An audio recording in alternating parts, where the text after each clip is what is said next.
Self-love is a skill, and you get to develop that skill. Learn all the gifts you receive from accepting and loving yourself today forward.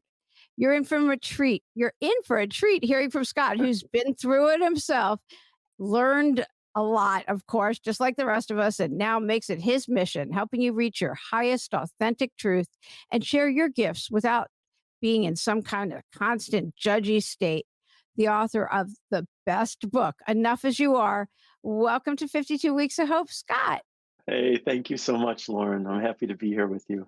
Yeah. Okay. So I've got so many marks in this book, and I'm holding it up if I you're love not it. watching it up video. And it seems to me it's always self-worth. Like, I know, peeling the onion, we get to different layers, we work through stuff. And it seems like self-worth is always an issue. Yeah, for all of us, right? Yeah. I don't really think we grow up being taught how to love ourselves. If anything, we grow up being taught that if we don't think this way, look this way, feel this way, there's something wrong with us.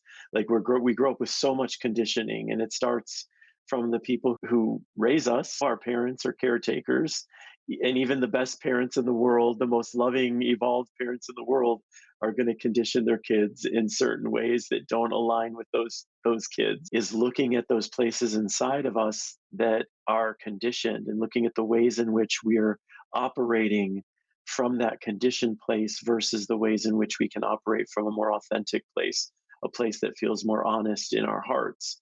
And then, as much as possible, giving our energy to the authenticity and eliminate the more conditioned responses if they don't feel like they're in alignment with who we truly are. Which is great. And I love how you talk about it's from this point on. But first, since you talked about parents, you talk openly about how your parents were shot when you were 14, your brother OD'd. So who that's you've certainly experienced tragedy. And so who raised you?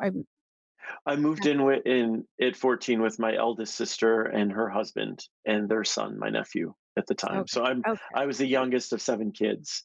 Oh, So wow.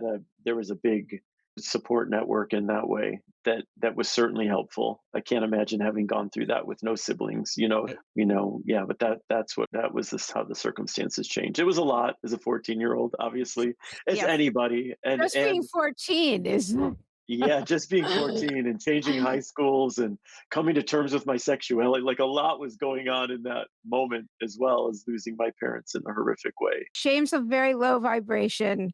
I'm grateful that I'm human. I love myself for being human is a much better place to go. I think it's also recognizing our negative self-talk. I was just telling somebody how I'm in a 2-year mindfulness meditation teacher training program, and we're into the second year, and our mentor, a small mentor group, she's leading a before the class a short meditation, and my head's going during the meditation. Right. Of course, that's what you do. And Right. it does, right? And I was like, "Who do I think I am? Well, I can't teach meditation. I can't do that." Like, my head's going with what a fraud I am, this and that. And I was like, "Listen to me." Like, I had to laugh, and I share Good. about it, because I it did that in a few different areas within a week's span of you can call it imposter syndrome, you could call it negative self-talk, you can call it whatever. And I just for the first time I was able to reframe it. I must be on the precipice of greatness to have this much negative self-talk going on in a matter of days.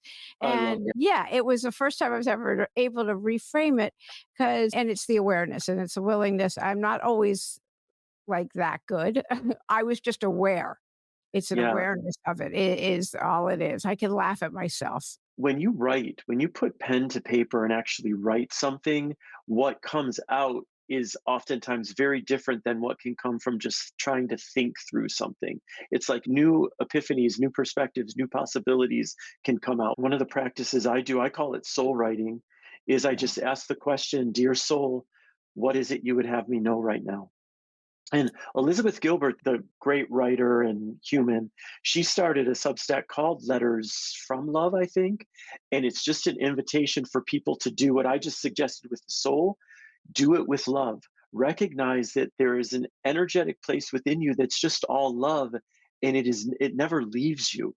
And it only loves you. That is the only thing it does. So, what happens when you sit down and you invite the voice of love into your life? Dear love, what is it you'd like me to know right now?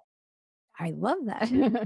Now, for somebody with they're like they have all the negative self-talk going on, what would you suggest for that? One, I would just want to say to you, you're not alone in that. That is the human condition. I don't know a human being on the planet who doesn't have a lot of negative self talk going on. And I'm someone who's really good at loving myself. And I have a mind that's still really good at abusing me. Right. So part of what's created for me the possibility of centering in my heart more is what I said earlier. It's the practice of paying attention to my thoughts without becoming them.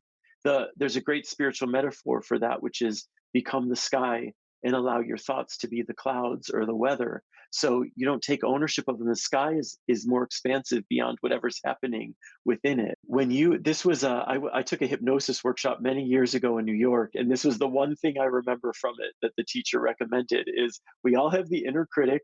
We all have the voice that's telling us we're lazy and stupid. Give that voice an actual voice so that when and make it the most absurd voice you've ever heard in your life. So when it is abusing you, it's going to sound something. This is my inner critic's voice now. Scott, you're so stupid and silly and dumb. That is the voice I give to it when I remember to do so. And when that is the voice that's criticizing you, it's very hard to take it seriously.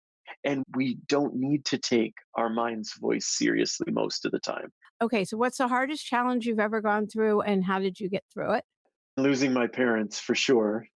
That was the toughest, and I how did I get through it? I think at the time when I was 14, when I reflect back on those years after, I don't think anything I was doing was conscious. I wasn't, like, making intentional choices at 14. I feel like I was being protected, like, something in me knew that to survive it, what I had to do was bury it, and that is exactly what I did. I would have a good cry once a year. That was it.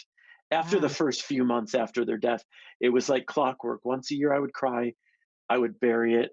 And then I was like a straight A student, popular kid, had a very like normal high school experience outside of not having parents and all the stressors that created. But that was the way I handled it until my early 20s when that yearly cry was like 3 days in and not stopping, and I thought I was losing my mind, and I opened, Yellow Pages at the time, a phone book, and opened to the psychotherapist section or however it was titled, and literally closed my eyes and pointed my finger on the page, and I Wow. called that woman, and I could afford 6 sessions at the time, and I met with her, and it what was so important about that was really I actually can be with all of my emotions around their death and it's not going to kill me.